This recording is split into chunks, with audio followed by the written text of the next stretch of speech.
Hi friends, what's up? This is our iPhone 360 reader.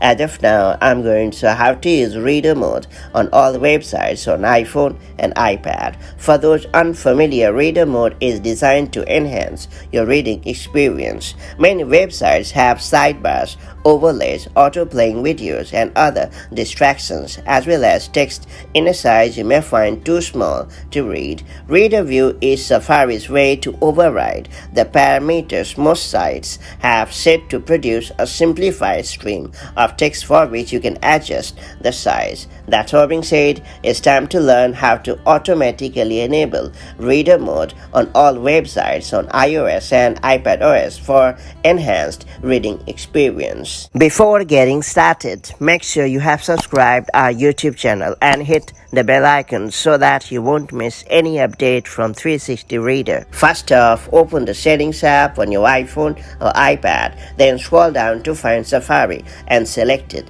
After that, you have to scroll down to the bottom under Settings for Website section and tap on Reader. And finally, you have to turn on the toggle located right next to all websites and you are good to go. That's pretty much it. From now onwards, reader mode will be automatically enabled on all websites, therefore allowing you to read articles with the needed peace of mind. It's worth pointing out that you can also enable reader mode for specific websites. To get it, then open Safari and then head over to the site where you want to enable the reader mode. After that, tap on the text button that is located at the bottom left corner of the screen and hit Show Reader, and you are pretty much done. That's all there is to it. So that's how you can take advantage of the reader mode to read your favorite articles with complete peace of mind without any distractions. If you found this video helpful, do like and share it, and I'll see you in the next video with more handy tips